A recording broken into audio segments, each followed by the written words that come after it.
Okay, welcome everyone to this video on IELTS Writing Task 2, and today we're focusing specifically on opinion essays. So we know there are 5 different types of essay in IELTS Writing Task 2. So what does an opinion essay look like? Well, you're going to be asked one of 3 questions. So the first question could be, what is your opinion? So there'll be a statement, and then they will just ask you, what is your opinion about this statement? They might also ask you, do you agree or disagree? So this is just another way of asking your opinion. The third question you might see on an opinion essay is, to what extent do you agree or disagree? Now, don't be confused. All of these questions are asking you to write an opinion essay. So now we know what an opinion essay looks like. We need to know how to write and how to structure our essay. So firstly, we've got an example question that we're going to answer in this video. So that question is over here. So some people think that university degrees are overrated and that getting a job after school can be more valuable. Do you agree or disagree? Okay, so we know this is an opinion essay because we've been asked whether or not we agree. So of course we can agree or disagree. There's no right or wrong answer. Your opinion itself is not too important. What is important, of course, is the language that you use and the structure that you use in your essay. So first, let's look at this structure. And you're going to start with an introduction. So let's start with this. Now in your introduction, you're going to do 3 things. And the first thing you need to do is to paraphrase the issue. So the issue is the statement here that some people think that university degrees are overrated. So we paraphrase this issue in the first sentence. In the next sentence of the introduction, we state our opinion. So clearly state your opinion. In an opinion essay, your opinion should be in the introduction, in the main body paragraphs, and in the conclusion. And at the end of the introduction, we want to introduce the 2 reasons why you hold your opinion, or 2 reasons to support your opinion. Now, these 2 reasons that you're going to finish your introduction with are the 2 things that you're basing your main body paragraphs on. So you put them in the introduction, then you give more detail on them in your main body paragraphs, then you mention them again in your conclusion. This gives you a fully cohesive and coherent argument. Looking at the main body section, so we're going to have 2 main body sections, 2 main body paragraphs, and we're going to put one of these reasons in each of the paragraphs. So just one reason or just one topic for each main body paragraph. And the main body paragraphs, you're going to have 3 things. You're going to have a topic sentence, then you're going to evaluate and add detail to the topic sentence, then you're going to give an example to support this reason. And finally, you're going to write a conclusion in which you will repeat your opinion and also repeat the 2 reasons that support your opinion. So that's a structure of an essay, an opinion essay for IELTS Writing Task 2. 4 paragraphs, and on the next few pages, we're going to look at each of those paragraphs in detail, including the structure and the language that you should be using in these paragraphs. Okay, on to the introduction. Now we know that we need to do these 3 things in the introduction. We know that we need to paraphrase the issue, clearly state your opinion, and then finally, in your introduction, introduce the 2 reasons to support your opinion. These are the 2 reasons that you will write about in your main body paragraphs. Now, I've given you an example introduction, so let's look at that now. So my introduction says, many people believe that university degrees are not as valuable as the experience gained from full-time employment. I agree with this opinion for 2 main reasons. Firstly, the cost of a university education often creates financial difficulties for graduates. On top of this, they enter the job market at a disadvantage compared to those with meaningful work experience. Okay, so that's my introduction. So as you can see, I've done 3 different things in this introduction. So let's just change the color of these parts of the introduction so I can identify them in the text. So we're going to have pink for paraphrase, green for stating your opinion, and let's have purple for the 2 reasons. Okay, so where do we paraphrase the issue? Well, the first sentence is the paraphrase. So many people believe that university degrees are not as valuable as the experience gained from full-time employment. Now, as you can see, this is a paraphrase from the question. Some people think that university degrees are overrated and that getting a job after school can be more valuable. Okay, so we've said the same thing in a different way, which of course is paraphrasing. So for example, the question says some people, I've said many people. The question says some people think, I've said many people believe. So that's just basically using some different questions, some different words or some synonyms in our introduction compared to the language in the question. Now there's also some comparative language in the question. So getting a job after school can be more valuable. So there's a comparative phrase. Now I've used a comparative phrase in my paraphrase, but I've changed it. I've said university degrees are not as valuable as the experience gained from full-time employment. So we're saying the same thing, but we're using different chunks of language to do that. So some synonyms, but also we've moved the sentence around a bit and we've used some different chunks. Okay, so clearly stating your opinion is next. So this is simple.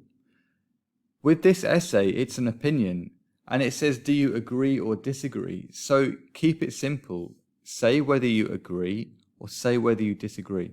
Okay, it's an opinion essay. Make sure you clearly give your opinion. So I said, I agree with this opinion for 2 main reasons. And that helps us lead in to the introduction of these reasons. So, of course, that is the 3rd and final part of this introduction. Now, I've got 2 reasons why I hold this opinion. And I've got 2 reasons because I need to write 2 main body paragraphs. So this leads into those 2 main body paragraphs. So firstly, the cost of a university education often creates financial difficulties for graduates. That's my first reason why I agree with this. And the second reason, or on top of this, they enter the job market at a disadvantage compared to those with meaningful work experience.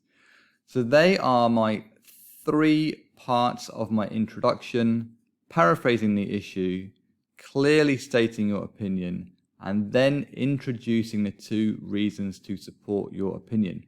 Now, at this stage, at the end of your introduction, the examiner should know what's the issue, what's your opinion, and the examiner should also know what you're going to write about in your main body paragraphs. And we've achieved those 3 things with this introduction. Okay, so is this introduction any good, and why? Lots of people on the internet and lots of teachers give you examples and they say this is a good example, but really you need to know why this is a good example. And we need to look at the banned descriptors for IELTS to understand how examiners are going to mark your essay and where they're going to give you ticks and extra points. So firstly, we're going to look at cohesion. Cohesion is an important part of any essay. Whether you're writing a 250-word essay for IELTS or whether you're writing a 10,000-word essay at university, your essays need to be cohesive. So how do we do that? Well, first of all, we can do it by linking different parts of the essay together. So that's what we've got here, linking between the introduction and the main body paragraphs. So we've introduced the main body paragraphs in the final sentences of this introduction. That is cohesive because we will talk about those same ideas in the main body paragraphs. Okay? We'll also talk about those same ideas in the conclusion. So that's not repetition necessarily, that's just making our essay cohesive and making it all stick together properly. Now, another way in which we've made this introduction cohesive is our use of pronouns. So this is a really interesting, simple and effective way to make our writing cohesive. Okay, so what's a pronoun? Well, a pronoun can be anything like he or she or they or it or this. Okay. Pronoun refers to another noun, normally another noun we've already talked about. So what are the examples here? Okay, first, we've got this opinion. Well, what opinion is it? It's the opinion that is mentioned in the first sentence. So pronouns help us refer back to the previous sentence, which is cohesion. That helps us link the sentences together when we're always referring back. So this opinion is the opinion in the first sentence. Now, what other pronouns have we got here? We've got another this on top of this. Okay, well, this refers back to the reason in our third sentence. So the cost of a university education often creates financial difficulties for graduates. On top of this, so this is the idea in the previous sentence. So again, we're linking our sentences by referring back to the previous sentence. So that's an easy way to make your writing cohesive, and it's important in IELTS, but it's important when you write essays at university as well. Keep referring your ideas back to the previous sentence. This links the essay together and makes it easy for the reader to follow your writing. Finally, let's look at signposting and linking language. So let's do that in green. So signposting and linking. So you all know linking language. So for example, firstly, This is a really good signpost to show that this is the first in a list. Okay? So this is the first reason why I hold my opinion. The next signposting is on top of this. So this is a signpost that shows that this sentence is going to agree or add to the previous sentence. So this is linking language, linkers of addition, and it's signposting that shows the reader that you're giving opinions, then you're giving another opinion. So that's really good for the reader because they can follow your idea. Now, as I'm talking, I've just realized I've missed one other pronoun. Maybe you've already spotted the pronoun that I've missed.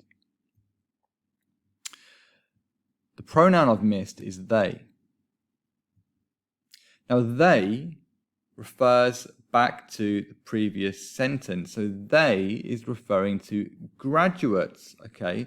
So we're talking about financial difficulties for graduates. On top of this, they enter the job market at a disadvantage. So this use of they, again, refers back to the previous sentence and refers back to graduates.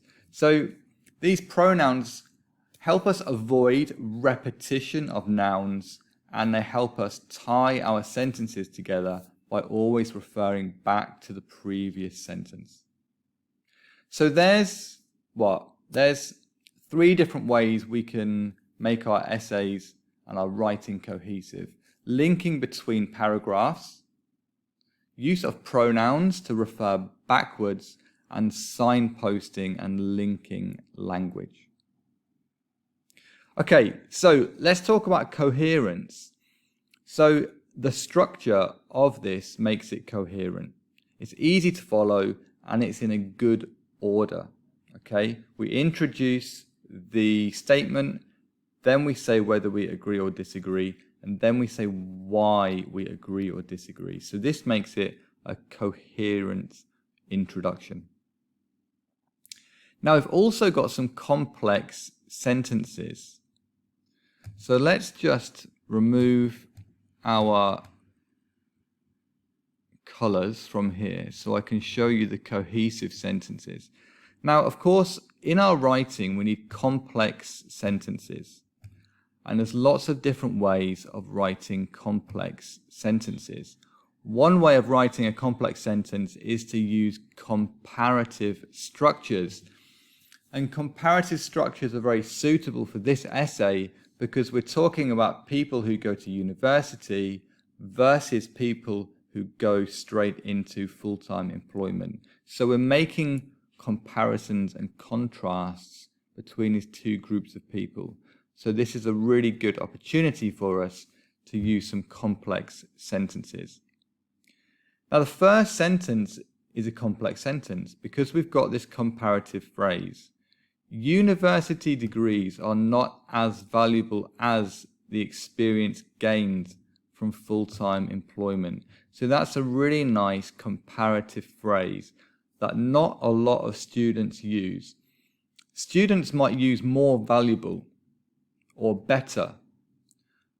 Not as, adjective as is a really good comparative phrase, a complex structure that you get a lovely tick for from the IELTS examiner. So when you're making comparisons, which you often do in IELTS Writing Task 1 and 2, try to use this not as, adjective as phrase. This is a really good way to make comparisons. Now, what other comparative structures have we got here?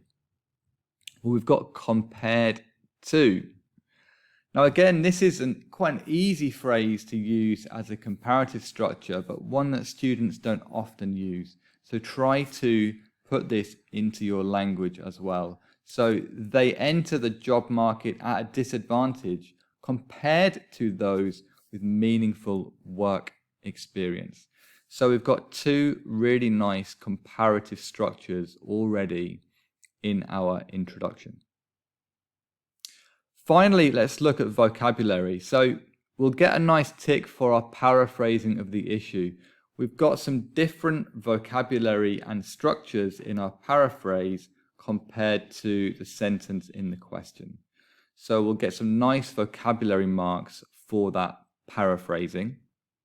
And we've got some really nice noun phrases actually. So again, let me get rid of these colors, and I'll show you these noun phrases. So really, writing vocabulary is all about phrases and collocations, and we've got some nice collocations here. So topical collocations: university degree, noun phrase. Okay, full-time employment is a really nice collocation and noun phrase. University education, another nice noun phrase. Financial difficulties, okay, adjective noun, nice collocation, nice noun phrase. The job market is a really nice noun phrase, okay. Meaningful work experience, so adjective, noun, noun, really nice noun phrase. So we would be getting ticks for all these really nice noun phrases as well. So look at the topic, write good noun and verb phrases for that topic. That vocabulary is not very complicated, but they're just nice, suitable collocations for this topic. Okay, now we're going to look at main body paragraph 1. We're going to look at the structure, and we're going to look at my example of a main body paragraph 1. Now, we remember the question. It's about going to university or getting work experience. And we know the topic of the main body paragraph already because we've written it in our introduction. So we know that our first reason why we agree, and we agree that work experience can be more valuable than going to university. And the first reason was that the cost of a university education often creates financial difficulties for graduates. I've taken that directly from my introduction. So this main body paragraph should be exactly the same topic and exactly the same reason as we've seen from that sentence in our introduction. We just need to elaborate, add more detail, and evaluate this idea. So firstly, main body paragraphs have one idea, okay? You should only have one idea in a main body paragraph because you need to give yourself an opportunity to evaluate the idea and to give an example, okay? That's the same in IELTS, and that's the same in all essays. Just have one idea in there, and then you give yourself a chance for evaluation and examples, okay? Or critical evaluation, as they'll call it at university. So this one idea is that it's expensive and university creates financial difficulties. And we're going to start with a topic sentence. So we know in these main body paragraphs, we've got a topic sentence. Let's do different colors. Topic sentence, then we've got an evaluation of this topic sentence. Then we've got an example, and this example has to support or prove this topic sentence and evaluation. So let's read this main body paragraph first. So I've said university degrees can prove to be financially crippling for many students. In the UK, a young person graduating from a 3-year bachelor degree will leave university with a debt of around £30,000. In contrast, a 21-year-old who chose to go into full-time employment straight from school may have already earned twice this amount in wages. Whereas he might be living on his own whereas he may be living in his own apartment and driving his own car, a debt-ridden graduate will be forced home to live with his parents and take the bus to work until he is able to pay off his debts. My brother got a full-time job when he was 18 and was able to buy a house 5 years later. However, my sister, who spent 3 years at university, is still living with her parents at the age of 30 while she pays off her student loan. Okay, so we've got a topic sentence. We evaluate and add detail to this topic sentence, and we give an example. Let's look at the topic sentence first. So university degrees can prove to be financially crippling for many students. Okay, simple topic sentence, and it agrees directly with the sentence that we put in our introduction. Okay, so this again is cohesion. We're linking these ideas together, and we're maintaining the same opinion and the same ideas, but we're adding more detail. So next, we've got some evaluation and some description or some details around this opinion or this reason why we have this opinion. So all of this stuff here is what we call evaluation. We're evaluating the reason and saying why this reason is important. Okay? And then finally, we finish the paragraph with an example. And this example is about my brother. So let's talk about examples. There's two different ways to give examples in a main body paragraph. Now, one is what I've done here. I've given a personal example. Now, I haven't got a brother. This example is not real, but that doesn't matter, okay? Your essay will not be fact-checked by the IELTS marker. The IELTS marker is only looking at the language in your essay.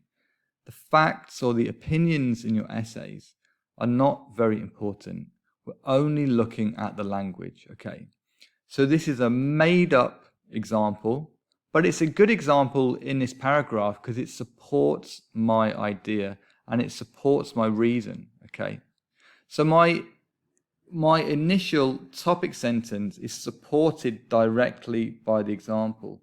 So when you write an example, look back to your topic sentence and think, does this example prove or support my topic sentence? If it does, then you've got a cohesive and coherent paragraph. Now, another way of giving an example can be by using statistics. Okay, so I could say, for example, it takes on average graduates 10 years to pay off their student debt. Now, I don't know if that's true or not, but neither does the IELTS examiner. And the IELTS examiner doesn't care about the accuracy of your statistics. They just want to see that you can structure a paragraph accurately, okay?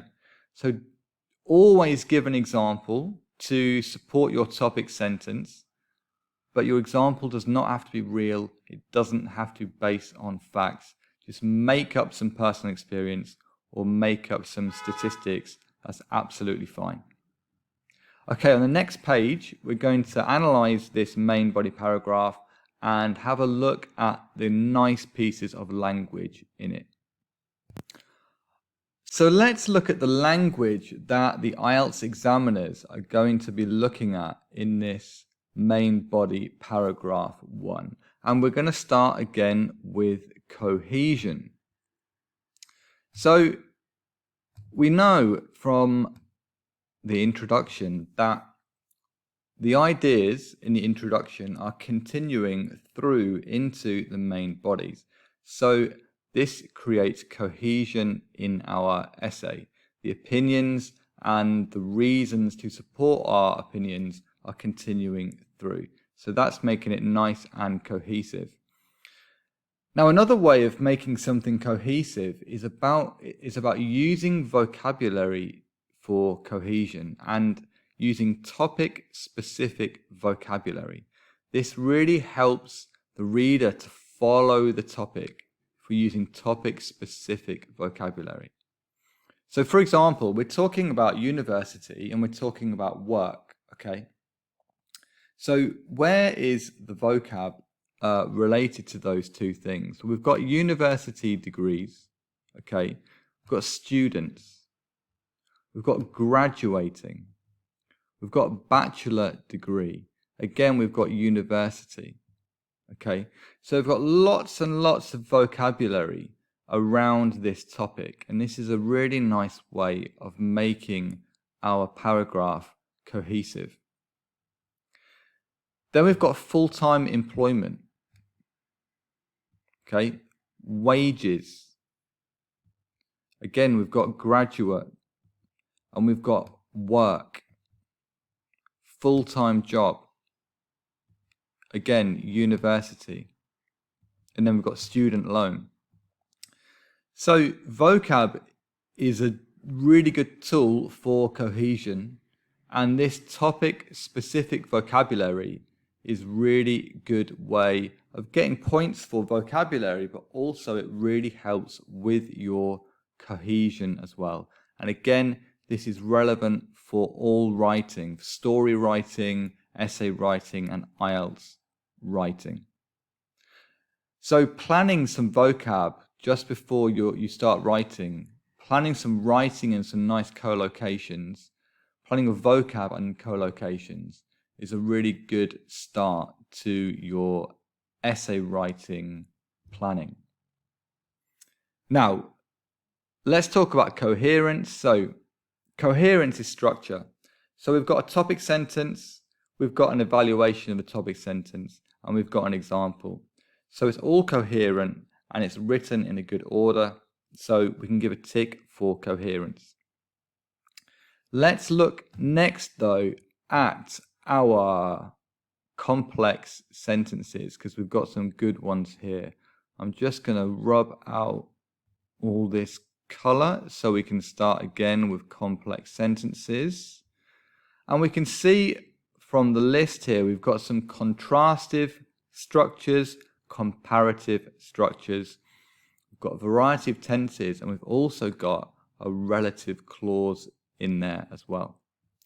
So let's talk about contrastive structures. So we are comparing two things. We're comparing university with work, or going to university with getting a job. So what are these contrastive structures that we are using? Okay. Well, an easy contrastive structure is in contrast. Okay. So we've talked about the debt that you can get at university, and we've contrasted it with the money that you can earn by going into full-time work. Now, we've also got whereas. Whereas and while can be used as contrastive structures as well. Okay. Let's look at one more. We've got however. Okay, so however, a really good linker of contrast as well. So we've got three linkers of contrast or contrastive structures. In contrast, whereas, and however. Now that's quite a lot, but we are making lots of comparisons and contrasts in this paragraph. Now, what should we look at next? Let's look at comparative structures. Okay, so twice this amount. So that's a basic comparative structure. So we've talked about having a debt of £30,000. You can earn twice this amount in wages by having a job. So that's a nice comparison. Now, relative clauses. Have you spotted the relative clause? Okay, so my sister, who spent 3 years at university, is still living with her parents. So, who spent 3 years at university is a nice non-defining relative clause that we've put into this sentence. That's a really nice piece of complexity that you can add into your sentences. Now, I'm doing another video all on complex structures, and I'll focus then on more relative clauses. But if you can just add some information about a subject or about a noun by having a comma and then who or where, for example, this is a really nice way to add some complexity with a relative clause. Okay. Then we've got a variety of tenses. Okay, so we've got all sorts of present tenses. Okay, we start with present tenses to make general comparisons. Then towards the end, my brother got a full-time job, talking about the past. And then finally, we're talking about my sister who is living with her parents. So we've got a continuous tense as well. So just try to show a variety of tenses in your language as well. Now, vocabulary, we've got some modal verbs, and again, we've got some nice noun phrases. Let's take a minute to look at that language. Now, again, I'm going to start again with the colors. So use of modal verbs. So we can use modal verbs to talk tentatively. Now, again, I'll be doing another video on tentative language on its own. It's nice to use modal verbs in our sentences because it makes the sentences softer and more considered. So we've said university degrees can prove to be financially crippling. It's not always. It's just they can do sometimes. So we're not stating that this is an absolute fact 100% of the time. We're saying it can happen. So we're stating this tentatively, which is a really nice way to introduce these ideas. So we've got can prove there. Now, what other ones have we got? We've got may have. Okay. So a 21-year-old who chose to go into full-time employment straight from school may have already earned twice this amount in wages. He may not have, but it's very possible, okay? It's not definite, but it's very possible that someone with a job could have earned twice the amount of the debt that a graduate has. So we're not saying it's a fact, we're just saying it's very possible and it's worth considering. Now again, we've got he may be living on his own. So this is it's not a fact. Not everyone with a job lives on their own, but it's very possible. So we're using tentative language to give our reasons. Any more? Fine. Okay, good. So we've got 3 good sentences there with modal verbs that state our supporting language tentatively. Now we've also got some nice noun phrases. Again, the noun phrases are very similar to the topic-related vocabulary that we talked about earlier. So a 3-year bachelor degree, for example, is a really nice long noun phrase. Full-time employment is another nice noun phrase with a compound adjective. A debt-ridden graduate. So again, we've got this compound adjective before the noun. This is really nice ticks for our range of vocabulary. We've also got some nice verb phrases. Pay off debts. Okay, pay off his debts is a nice verb phrase, a nice collocation. Buy a house is another nice, accurate verb phrase, typical collocation as well. And then we've got pay off again, pay off her student loan, which is a nice phrasal verb to use in there too. Okay, so we've looked at lots there. We've looked at cohesion, We've looked at the structure and how it helps us with coherence. We've looked at lots of different types of complex sentences, including contrastive, comparative structures and relative clauses, as well as a range of tenses. And we've looked at some nice pieces of vocab as well. So those are the things that your IELTS examiner will be looking out for.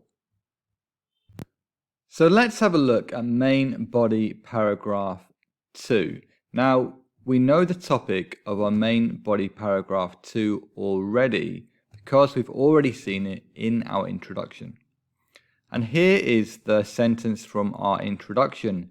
Graduates enter the job market at a disadvantage compared to those with meaningful work experience. Okay, so we know that is the reason we're going to talk about in our main body paragraph, because that's the reason we introduced in our introduction. Now, the structure of our main body paragraph 2, of course, is the same as our main body paragraph 1. So we're going to do these 3 things. We're going to state a topic sentence, then evaluate it, and finally, we're going to give an example. So let's look at our topic sentence first. Although gaining a degree may be beneficial to one's long-term career, graduates enter the job market in a relatively weak position compared to people with 3 years of work experience. Okay, so that's our topic sentence. That's a reason why I think getting a job might be better than going to university. Now, let's evaluate that. Why do I think that? In a competitive marketplace, employers would rather hire someone with industry know-how than someone they have to train up. This often results in graduates taking on lower paid, more menial jobs, while the better positions go to those with more meaningful, practical experience. Okay, so can we support that with an example? Research has shown that despite their higher level of education, 30-year-old graduates in the UK actually earn, on average, £5,000 less per year than those without a degree. This clearly brings the value of a university education into doubt. Okay, so first let's talk about that example. Is that example true? I've got no idea, but neither does the IELTS examiner, and the IELTS examiner does not care whether our facts and statistics are true. They only care about our language and the structure of our essay. So you can write any statistic for an example as long as it supports your topic sentence. And this example does support the topic sentence that graduates are at a financial disadvantage. Okay? So this is a well-structured paragraph with a topic sentence, evaluation, and example. And it's exactly the same reason that we introduced in the last sentence of our introduction, but it gives more detail, more evaluation, and an example to support it. Okay, on the next slide, we're going to look at the language in this main body paragraph 2 and what the IELTS examiners will be looking at. Okay, let's look at the language in this main body paragraph 2. Now, as ever, we've got cohesion, and the cohesion comes from the fact that this main body paragraph was introduced in the introduction, and it will also be summarized in the conclusion. And we've also got some nice topic-related vocabulary that we'll look at in a minute. Coherence is there because the structure of the paragraph is good with our topic sentence, evaluation, and example. Let's spend some time looking at some complex sentences because we've got concession structures comparative structures, and cause and effect structures. 3 really good ways to make complex sentences. So what's a concession? So a concession is that I like this, but this is better. Or I know this is good, but I prefer this. So we can use words like although and despite to make concessions. So first example in pink at the top, although gaining a degree may be beneficial. So we know a degree is good, it's beneficial. Graduates enter the job market in a relatively weak position compared to people with 3 years of work experience. So getting a degree is good, however, getting a job gives you a much better position with your work experience. So that's a concession structure. The next concession structure we've got is despite. Despite having a higher level of education, they still earn less money. So they do have a high level of education, but they earn less money. So the concession is there using the word despite. Now in green, we've got some comparative structures. Okay, so we've got compared to. So they enter the job market in a relatively weak position compared to people with 3 years of work experience. The next one is rather and than. Employers would rather hire someone with industry know-how than someone they have to train up. So I would rather do this than this. That's a comparison. The next sentence has another comparative structure, talking about lower paid, more menial jobs, better positions, and more meaningful practical experience. So we're just using adjectives here with ER, for example, lower and better, or for the longer adjectives, we're using more menial, more meaningful, or more practical. So some simple but some really good comparative structures. And finally, we've got £5,000 less per year. So we're comparing amounts of money in that comparative structure. Finally, we have what we call a cause and effect structure. So we've talked about something and then we've talked about the effect of it. What's the result of it?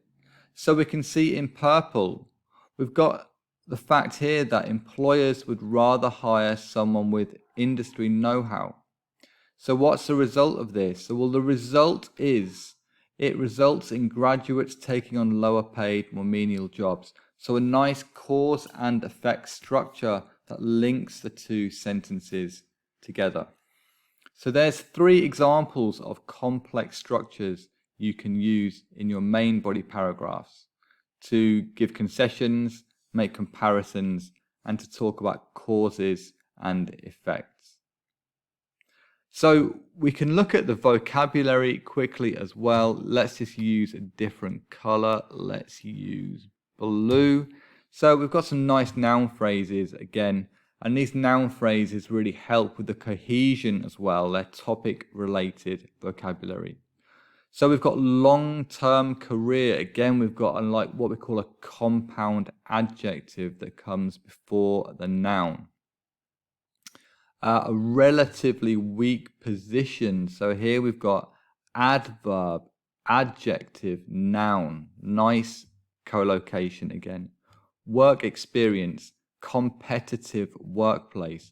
Really good topic-specific collocations here. Industry know-how, so knowing a lot about the industry. Meaningful practical experience. Higher level of education.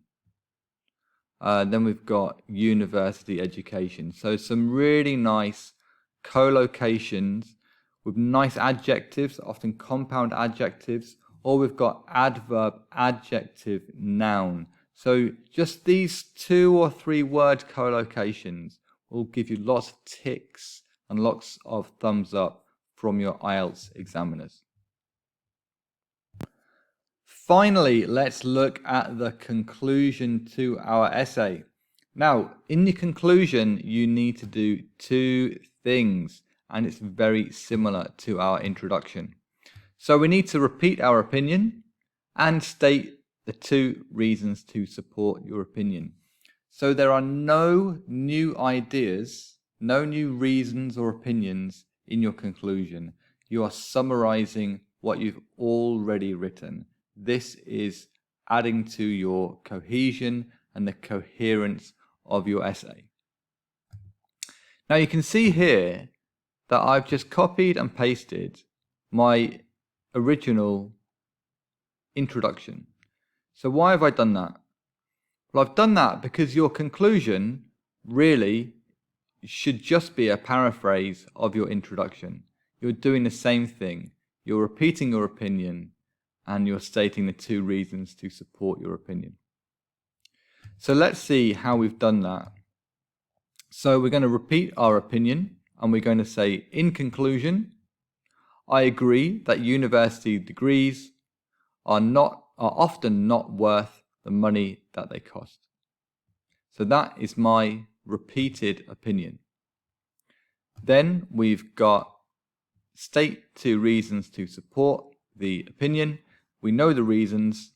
So as well as giving graduates a huge financial burden at a young age, spending 3 years without a job puts them in a very weak position when they ultimately seek employment. So, same opinion, same reasons to support the opinion.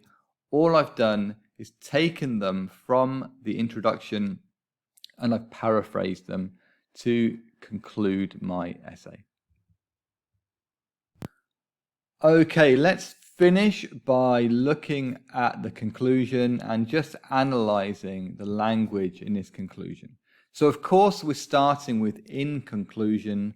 I would say to conclude or in conclusion or to summarize or in summary. Either one of those phrases are perfect to start your IELTS Task 2 conclusion. Now, we've got pronouns and we've got linkers of addition that help us with our cohesion here. Now, of course, the first thing that helps our cohesion is that the ideas are repeated from the introduction to the main paragraphs to the conclusion. That's a really important part of the essay and also of your conclusion. Now, we talked earlier about pronouns. So in purple, you can see the use of pronouns. So in the first sentence, I agree that university degrees are often not worth the money that they cost. So they refers back to a noun in that sentence, which is university degrees. That becomes they in the sentence further on. Also, in the next sentence, we've got as well as giving graduates a huge financial burden at a young age, spending 3 years without a job puts them in a weak position. So them is referring back to graduates, of course, and they is also referring back to this noun graduates. So simple language, just using pronouns to refer back to nouns, but again, that really helps with the cohesion of any sentences that you're writing.